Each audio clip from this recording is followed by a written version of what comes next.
तमाम शिक्षक बंधू भगिनींना नमस्कार। 30 ऑक्टोबर 2023 रोजी होणाऱ्या शिक्षकांच्या महाएल्गार आंदोलनाच्या पार्श्वभूमीवरती मराठवाडा विभागीय शिक्षक मेळावा परभणी जिल्ह्यातील सेलू या ठिकाणी आयोजित करण्यात आलेला आहे। येणाऱ्या रविवारी म्हणजेच 22 तारखेला सकाळी ठीक 11 वाजता बांधवांनो आपल्याला एकत्रित व्हायचे। खऱ्या अर्थाने या आंदोलनाचा कोणी नेता नाही, कोणी अध्यक्ष नाही ना कोणती संघटना नाही, ही सर्वसामान्यांची हक्काच्या लढाईसाठी चाललेली एक चळवळ आहे। म्हणून बांधवांनो तुम्हाला तुमच्या हक्काच्या पगारासाठी लढायचं आहे। आता कोणी आमदार खासदार कोणी मंत्री तुमच्यासाठी कधी आले नाही आणि यानंतर सुद्धा येणार नाही। आझाद मैदानावरती जे हाडाचं काढ आणि रक्ताचं पाणी करून तळपत्या उन्हामध्ये जे हजारो बांधव बसतात त्याच बांधवांच्या बळावर आम्हाला जो आज पगार भेटतोय तो त्यांनी मिळवून दिलेला आहे। म्हणून त्या गर्दीचा त्या आझाद मैदानावर शिक्षकाचा एक धागा होऊन तुम्हाला तुमच्यासाठी लढायचंय। म्हणून बांधवांनो वेळ दौडू नका, हक्काच्या लढाईसाठी सामील व्हा। विभागीय शिक्षक संवाद मेळावा छत्रपती संभाजीनगर व लातूर विभाग रविवार दिनांक 22/10/2023 वेळ सकाळी 11 वाजता। पत्ता लक्षात ठेवा, साईबाबा मंदिर महेश नगर सेलू तालुका सेलू जिल्हा परभणी नगर। खास करून जे बांधव रेल्वे मार्गाने येणारे तर जालना परभणी या रेल्वे मार्गावरील सेलू स्टेशनवरती बांधवांनो या विचारसभेचं आयोजन करण्यात आलेले आहे। म्हणून आता नाही तर कधीच नाही। तुम्ही बघितलं असेल प्रत्येक वेळी ज्या वेळेस शिक्षक समन्वय संघाचं आंदोलन आझाद मैदानावर लागलं त्यावेळेस 100% पगार घेऊनच आपण घरी परतलोय। म्हणून या आंदोलनाला आणखीन बळकट करण्यासाठी आपण एकत्र येऊया। जय हिंद, जय महाराष्ट्र। 2023 मध्ये आपण आझाद मैदान येथे शिक्षण समन्वय समितीच्या वतीने महाएल्गार आंदोलन करतोय। मी सगळ्यांना नम्र विनंती करतो की शिक्षकांनी विनाअनुदानित बदला मग टप्पा असो त्रुटी असो 60%, 40%, 20% कुठलाही शिक्षक असो त्यांनी प्रामाणिकपणे आझाद मैदानावर यायचं आहे आणि 23 वर्षात ज्या काळी दिवाळी साजरी करत आलो आहे ती गोड दिवाळी साजरी करण्याचा प्रयत्न करूया। मी आज मंत्रालयातून आपल्यासोबत संवाद साधत आहोत। मी आपल्याला नम्र विनंती करतो की आझाद मैदानावर आल्यानंतर मुख्यमंत्री शिंदेसाहेब, उपमुख्यमंत्री पवारसाहेब, उपमुख्यमंत्री फडणवीस साहेब आणि आपले शिक्षण मंत्री केसरकर साहेब हे आपल्या शब्दाची मान ठेवतील आणि आपली आतापर्यंत काळी दिवाळी साजरी होत असलेली गोड दिवाळी करतील।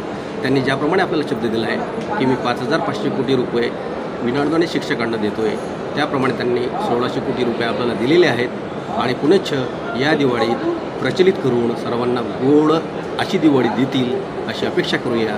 म्हणून माझी सर्वांना नम्र विनंती आहे की त्यांनी पुनश्च एकदा येणाऱ्या 30 तारखेला सर्वांनी आझाद मैदान गाठावे। जय हिंद, जय महाराष्ट्र। नमस्कार।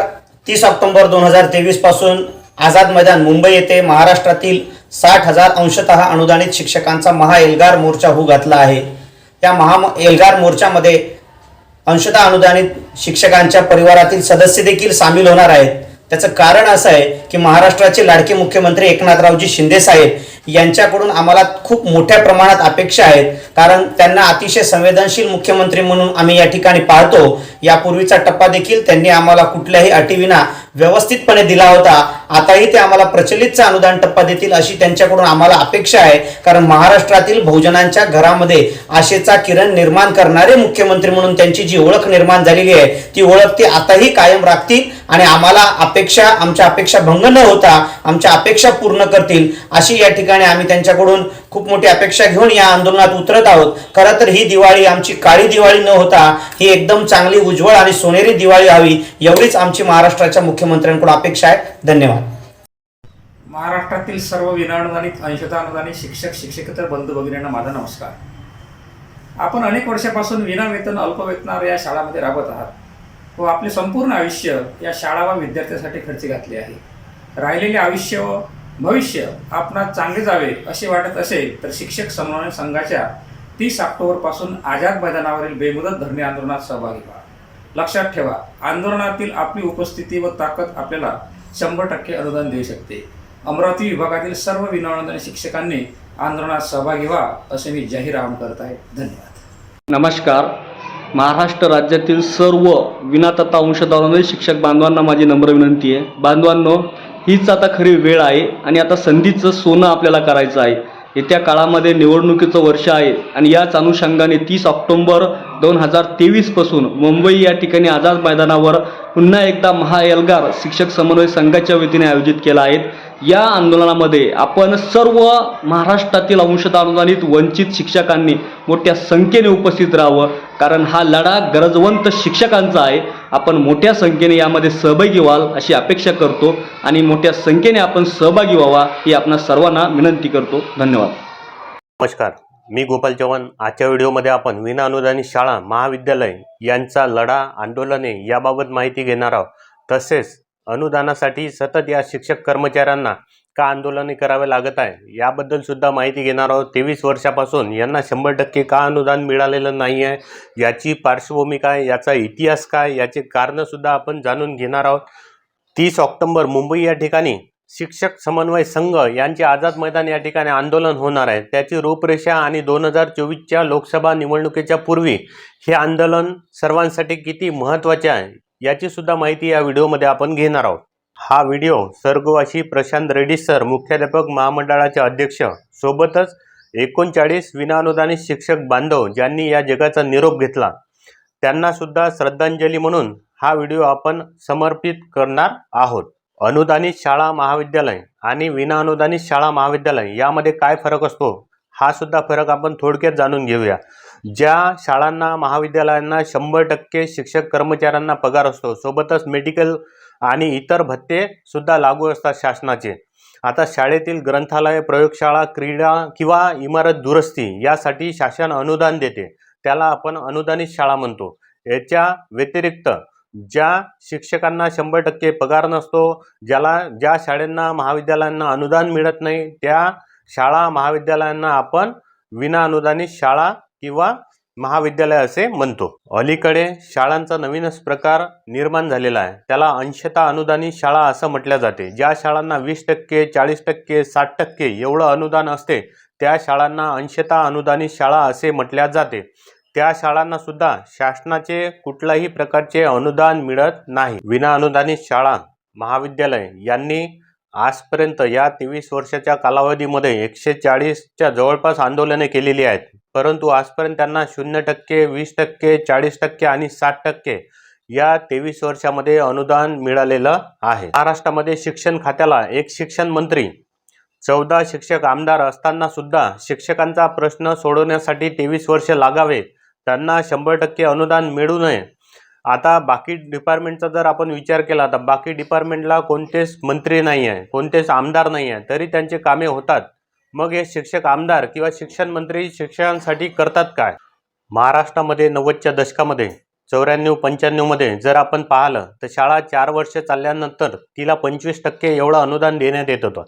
पुढील वर्षी तिला 50% म्हणजे पुढील टप्पा 25चा देण्यात येत होता. परंतु 1999 मध्ये महाराष्ट्र शासनाने कायम विनाअनुदानित शाळा हे धोरण स्वीकारलं आणि 24 नोव्हेंबर 2001 मध्ये ते लागूसुद्धा करून टाकलं. आता याचाच अर्थ काय? शाळेला यापुढील मान्यता कायम विनाअनुदानित तत्वावरच मिळणार होती, म्हणजेच त्या शाळेला कधीच अनुदान मिळणार नव्हते असा याचा अर्थ. 2001 पूर्वीच्या ज्या शाळा होत्या फक्त त्यांनाच 20% अनुदान देऊन 2010 मध्ये त्यासुद्धा शाळा परिपूर्ण 100%वर आल्या. 2001 मध्ये लावण्यात आलेला कायम शब्द जोपर्यंत निघणार नाही तोपर्यंत प्राथमिक, माध्यमिक, उच्च माध्यमिक आणि महाविद्यालयांना अनुदान मिळणार नव्हते याची जाणीव तिथल्या कर्मचाऱ्यांना आणि संस्था चालकांना सुद्धा झालेली होती. म्हणून त्या काळी अनेक आंदोलने करण्यात आली आणि ते आंदोलनाचे निवेदन घेऊन ज्यावेळी हे लोक शिक्षक आमदार त्यावेळेचे अमरावती विभागाचे माननीय बीटीभाऊ देशमुख यांच्याकडे गेले तेव्हा संस्था चालकांची असणारी संघटना तिला बीटीभाऊंनी एक सल्ला दिला की मला शिक्षकांच्या माध्यमातून शिक्षकांच्या समस्या मांडण्यासाठी शिक्षकांची संघटना तुम्ही निर्माण करा. त्यावेळी महाराष्ट्र राज्य कायम विनाअनुदानित कृती समिती याची स्थापना 2005 मध्ये करण्यात आली.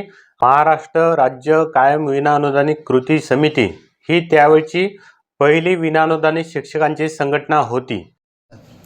महाराष्ट्रातील तमाम अंशतः अनुदानित प्राथमिक माध्यमिक आणि उच्च माध्यमिक मुख्याध्यापक शिक्षक शिक्षकेतर कर्मचारी यांना जाहीर विनंती आणि आव्हान की येत्या 30 ऑक्टोबरपासून मुंबई आझाद मैदान या ठिकाणी शिक्षक समन्वय संघाचे आंदोलन सुरू होणार आहे आणि याकरता तमाम महाराष्ट्रातील सर्वांनी एकत्र येऊन आपल्याला लढा द्यायचा आहे. त्यासाठी ना कोणता गट का ना कोणता नेता ना कोणता पक्ष, फक्त एकच शिक्षक समन्वय संघ या माध्यमातून आपल्याला हे आंदोलन करायचं आहे. त्यासाठी येत्या 22 तारखेला परभणी जिल्ह्यातील सेलू या ठिकाणी शिक्षक समन्वय संघाची बैठक होणार आहे. तरी माझी मराठवाड्यातील सर्व जिल्ह्यातील तमाम शिक्षक बंधू भगिनी आणि मुख्याध्यापकांना विनंती आहे की त्या मीटिंगला आपण सर्वांनी सकाळी 11 वाजता सेलू या ठिकाणी उपस्थित राहावं असं आपल्याला जाहीर आवाहन करतो. धन्यवाद. या व्हिडिओच्या माध्यमातून व्हिडिओच्या मध्ये तुम्हाला शिक्षक समन्वय संघाचे पदाधिकारी काही आवाहन करणार आहेत. ते सुद्धा तुमच्यासाठी महत्त्वाचे राहणार आहे या व्हिडिओमध्ये, म्हणून व्हिडिओ शेवटपर्यंत बघा. कायम शब्द काढल्यानंतरही अनुदान मिळत नाही आहे म्हणून तेव्हा अनेक आंदोलने करण्यात आली. शासनाने त्या आंदोलनांची दखल घेतली. 2011चा तो कालावधी होता. त्यामुळं शासनाने 15/11/11 म्हणजे 15 नोव्हेंबर 2011च्या GR नुसार अनुदान देण्याचे मान्य केले. परंतु त्या GR मध्ये एवढ्या अटी शर्ती होत्या की पहिल्या मूल्यांकनात फक्त 58 शाळा अनुदानासाठी पात्र झाल्या. त्यापैकी भरपूर शाळा ह्या उर्दू माध्यमांच्या होत्या, त्यांना रोस्टर लागू नव्हते म्हणून त्या शाळा पात्र झाल्या. सोबतच काही मराठी शाळासुद्धा होत्या, त्यासुद्धा पात्र झाल्या. आज त्याच GR नुसार 15/11/11च्या GR नुसार 100% अनुदान घेत आहेत. बाकीच्या सर्व शाळा तुकड्या महाविद्यालय त्यावेळी अपात्र झाले 15/11/11च्या GR नुसार. परंतु त्याच्या अटी शर्ती एवढ्या जाचक होत्या की त्याला सर्व स्तरातून विरोध झाला आणि त्यामुळे शासनाने 16 जुलै 2013ला या सर्व अटी शर्ती ज्या आहे नवीन GR काढून शिथिल केल्या. तेव्हा मूल्यांकनात पात्र शाळांना 1 मार्च 2014मध्ये अनुदानासाठी पात्र ठरवण्यात आले आणि 2014मध्ये सुद्धा त्यांना प्रत्यक्ष अनुदान दिले नाही. परत शिक्षकांची पगारासाठी अनुदानासाठी रस्त्यावरची लढाई सुरू झाली. त्यामध्ये धरणे आंदोलन, कधी शाळा बंद आंदोलन, कधी भीक मागो आंदोलन, कधी एक टक्कल आंदोलन, त्यानंतर कधी पायी दिंडी, कधी दंडवत आंदोलन यासारखे मुंबई, नागपूर जिल्हा स्तरावर अनेक आंदोलने करण्यात आली. महाविद्यालयांचा अनुदानाचा लढा तानाजी नाईक सर हे चालवत होते.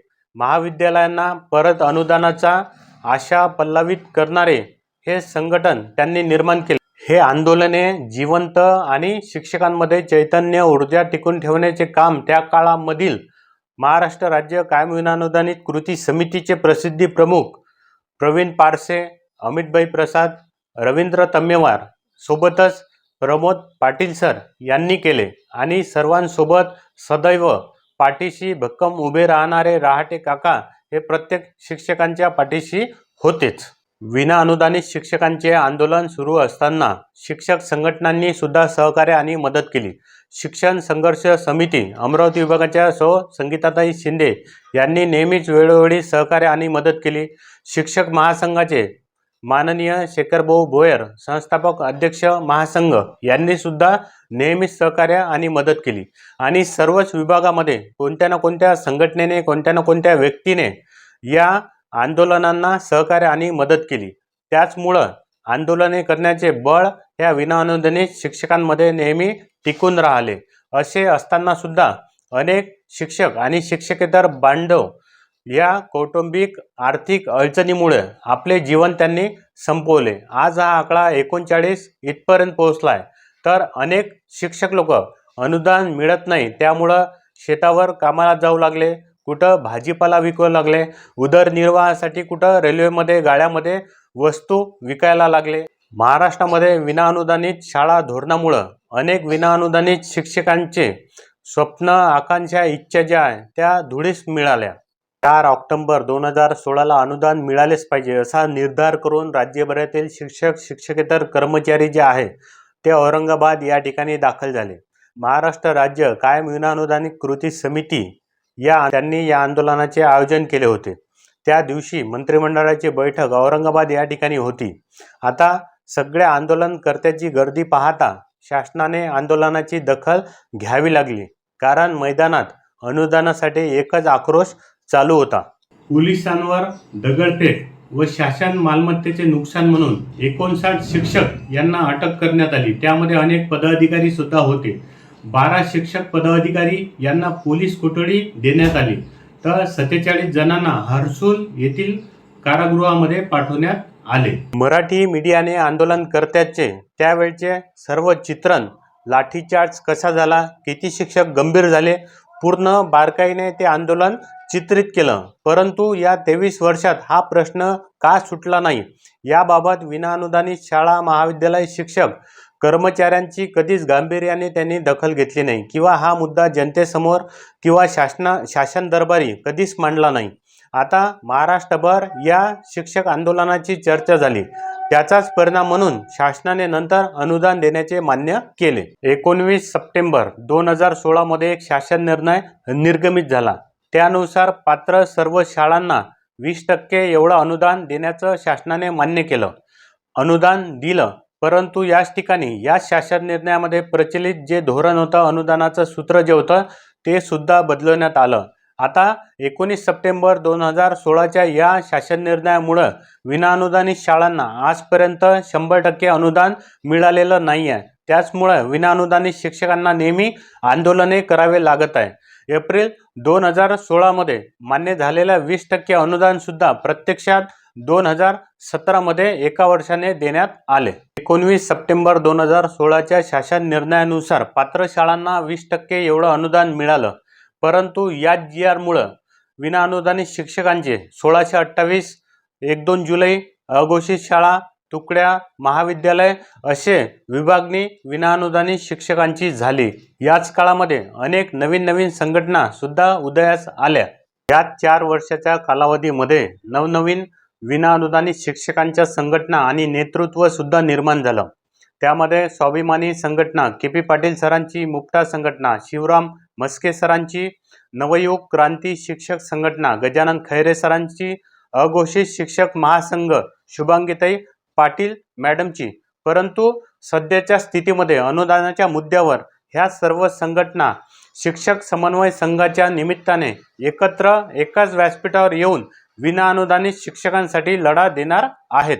2016च्या काळामध्ये नवीन संघटना जरी स्थापन झाल्या असल्या तरी विनाअनुदानित शिक्षकांची जे शक्ती होती ते विभागल्या गेली, आणि त्या विभागल्या गेल्या शक्तीचा फायदा शासनाने घेतला, आणि पुढील 4 वर्ष विनाअनुदानित शाळांना अनुदानच दिले नाही.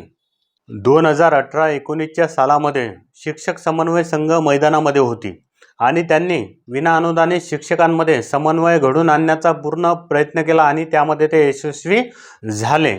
विनाअनुदानित शिक्षकांमध्ये त्यावेळी नवचैतन्य, नवीन ऊर्जा निर्माण करण्याचं काम KP Patil sir, Shivram Maske sir, Dnyaneshwar Chavan sir, Gawdi madam यांच्या नेतृत्वामध्ये झाले. या आंदोलनाचे फलित म्हणून 13 सप्टेंबर 2019 रोजी विनाअनुदानित शाळांना पुढील टप्पा अनुदान मंजूर झाले. प्रत्यक्षात हे अनुदान नोव्हेंबर 2020 मध्ये मिळाले. अलीकडे 6 फेब्रुवारी 2023 रोजी शासन निर्णय निर्गमित झाला, तो पुढील अनुदान टप्प्यासाठी.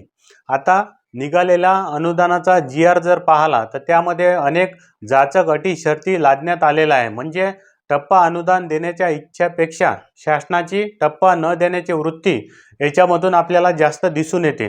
टप्पा 2, 4, 3 वर्षानंतरच्या फरकाने देण्यात आलेला आहे. आता भरपूर शिक्षक रिटायरमेंटला सुद्धा येऊन पोचलेले आहे. आता तरी हा प्रश्न समूळ शासनाने मिटवावा आणि प्रचलित धोरणानुसार सर्वांना अनुदान जाहीर करावं. या जीवघेण्या मुंबई, नागपूर आंदोलनाच्या फेऱ्या कुठेतरी विनाअनुदानित शिक्षकांच्या थांबून त्यांना पूर्णपणे 100% अनुदान द्यावे. 80% अनुदानित शाळांना अनुदान तर दिल्या गेलेले आहे, परंतु त्यांच्या हेडला नेहमीच पैसा नसतो. अलीकडच्या काळामध्ये ही समस्या प्रामुख्याने आपल्याला जाणून येत आहे. आता प्रदीर्घ कालावधीपासून, वर्षापासून ही शिक्षक लढा देत आहेत. महाराष्ट्रासारख्या प्रगत, आर्थिकदृष्ट्या सक्षम असलेल्या राज्यामध्ये निधीची उपलब्धता नसणे किंवा शिक्षकांचा पगार होण्यासाठी पैसा नसणे, या सगळ्या गोष्टींमुळे शाळांचा शिक्षणाचा खेळ खेंडवा या महाराष्ट्रामध्ये झालेला आहे. शिक्षक आमदार तर शिक्षकाकडे आता शिक्षक म्हणून सुद्धा पाहत नाही. त्यांचा दृष्टिकोन फक्त एक मतदार म्हणूनच राहिलेला आहे. निवडणूक आली की शिक्षकांचे मतदानासाठी उपयोग करून घ्यायचा आणि नंतर त्यांच्याकडे फिरकून सुद्धा बघायचं नाही. विनाअनुदानित शिक्षकांची गत अशी झालेली आहे की आम्ही मेंढरे ज्याने त्याने हाक लावं, 5 वर्षाच्या बोलीने होतो आमचा लिलाव. ऑक्टोबर रोजी मुंबई आझाद मैदान या ठिकाणी पुन्हा शिक्षक समन्वय संघ मैदानात असणार आहे. हे आंदोलन विनाअनुदानित शिक्षकांना 100% अनुदान मिळवून देण्यासाठी होणार आहे. 2024च्या लोकसभा निवडणुकीच्या अनुषंगाने हा वेळ अत्यंत महत्त्वाचा आहे. कारण येत्या जानेवारी किंवा फेब्रुवारी महिन्यामध्ये 2024मध्ये राज्यामध्ये देशामध्ये निवडणूक आचारसंहिता लागण्याची दाट शक्यता आहे. कसलाही विचार न करता मुंबई गाठा. या लढ्यात जर तुम्ही उतरला नाही तर 2028 पर्यंत तुम्हाला कोणीही विचारणार नाही. कारण की 2024च्या निवडणुका झाल्यानंतर अनुदानाचा हा प्रवास जो आहे तो अजूनही खळतर होणार आहे. शिक्षक समन्वय संघाच्या या आंदोलनाला 24 संघटनांनी पाठिंबा आधीच दिलेला आहे. सोबतच महाराष्ट्र राज्य कायम विनाअनुदानित कृती समिती याचे उपाध्यक्ष खंडेराव जगदाळे सर यांनी सुद्धा पाठिंबा दिलेला आहे. म्हणून जेही पदाधिकारी ज्याही संघटनांचे असतील त्यांनी या आंदोलनामध्ये मोठ्या संख्येने सहभागी व्हायचे आहे. या व्हिडिओच्या माध्यमातून शिक्षक समन्वय संघाचे जेवढेही पदाधिकारी आहेत त्यांनी सोबतच प्रत्येक तालुका जिल्ह्यामध्ये ज्या ठिकाणी ज्येष्ठ विनाअनुदानित शिक्षक आहेत त्यांच्या अध्यक्षतेखाली प्रत्येक ठिकाणी विनाअनुदानित शिक्षकांच्या मोठ्या सभा आयोजित करण्यात याव्या आणि मुंबई आंदोलनाची सर्व स्तरावर तयारी करण्यात यावी असे आवाहन सुद्धा शिक्षक समन्वय संघाच्या तर्फे करण्यात येत आहे. मुंबई आंदोलनाच्या प्रसार म्हणून या शिक्षक समन्वय संघाचे मेळावे ठिकठिकाणी जिल्ह्यांमध्ये घेण्यात येत आहेत, तालुका स्तरावर घेण्यात येत आहेत. त्या सगळ्या सभांमध्ये विनाअनुदानित शिक्षकांनी उपस्थित राहावे. 15 दिवसापूर्वी विनाअनुदानित शाळांची, अंशतः अनुदानित शाळांची, महाविद्यालयाची शाळांची माहिती मागवण्यात आलेली आहे.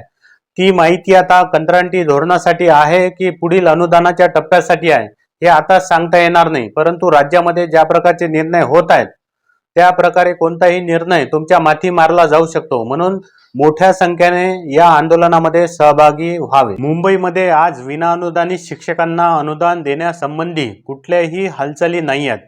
म्हणून विनाअनुदानित शिक्षकांनी या आंदोलनामध्ये मोठ्या संख्येने सहभागी व्हायचे आहे असे आवाहन शिक्षक समन्वय संघाचे सर्व पदाधिकारी यांच्या मार्फत या व्हिडिओमधून करण्यात येत आहे. हा व्हिडिओ जर तुम्हाला आवडला असेल तर या चॅनलला सबस्क्राईब करा, लाईक करा आणि हा व्हिडिओ शेअर करा.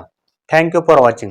महाराष्ट्रातील तमाम विनाअनुदानित बांधवांनी अंशतः अनुदानित शिक्षकांना 20, 40, 60% शिक्षकांना आपला हक्काचं 100% अनुदान मिळवण्यासाठी, त्याच पद्धतीने अंशतः विनाअनुदानित शिक्षकांना जी काही जुनी पेन्शन योजना असेल ती लागू होण्यासाठी, जे काही जी मेडिकल बिलं असतील ती मेडिकल बिलं 20, 40, 60च्या प्रमाणामध्ये सर्व अंशतः अनुदानित बांधवांना मिळवण्यासाठी माननीय उपमुख्यमंत्री देवेंद्रजी फडणवीस साहेब यांनी विधान भवनामध्ये जी 5,000 कोटीची तरतूद आम्ही येणाऱ्या काळात करणार आहोत, ही तरतूद करून आपला हक्काचं 100% अनुदान मिळवण्यासाठी येत्या 30 ऑक्टोबरला जे काही पुन्हा महाएल्गार आंदोलन मुंबईतील आझाद मैदानावर पुकारलेलं आहे, या आंदोलनासाठी महाराष्ट्रातील तमाम अनुदानित, अंशतः अनुदानित,